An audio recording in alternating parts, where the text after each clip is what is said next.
Everyone, ছোটো একটা মিল ব্লগে তোমাদের আবারও ওয়েলকাম। জানি ভিডিওটা একটু ছাড়তে তোমাদের সঙ্গে লেট হয়ে গেল। আসলে আমার শরীরটা খারাপ থাকার কারণে তাই কোনো ভিডিও এডিট করতে পারিনি আর তোমাদের সঙ্গে আপডেটও দিতে পারিনি। আমার গলাটা শুনে বুঝতেই পারছো আমি প্রচণ্ড শরীর খারাপ আমার, সেই জন্য কোনো ভিডিও আমি আপডেট দিতে পারছি না আর এডিটও করতে পারছি না।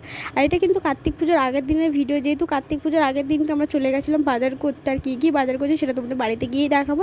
আর এখানে দেখো কত সুন্দর সুন্দর ছোটো ছোটো কার্তিকও বিক্রি হচ্ছিলো, প্রচুর জিনিস বিক্রি হচ্ছিলো। এই দেখো কার্তিক ঠাকুরের জন্য সমস্ত পছন্দের জিনিসও নিয়ে চলে এসেছি, তারপর ফুল ফল সব কিছুই নিয়ে চলে এসেছি। আর এখন দেখো রাত 12টা বাজে, আমি আর আমার যা কিন্তু বসে গেছে এখন চিঠি লিখতে, যেহেতু কার্তিক ঠাকুর ফেলার কথা বন্ধুদের বাড়িতে, তার জন্য চিঠি লিখতে বসে গেছে।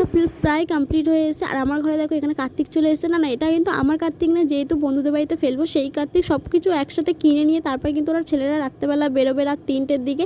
তারপরে দেখো আমাদের সমস্ত চিঠি লেখা হয়ে গেছে। আর আমাদের কার্তিক ঠাকুরের মুখটা দেখছো কত মিষ্টি। আর ভিডিওটা ভালো লাগলে প্লিজ একটা লাইক করে দিও, চ্যানেলে নতুন সাবস্ক্রাইব করে পাঠিয়ে দেবো। বাই।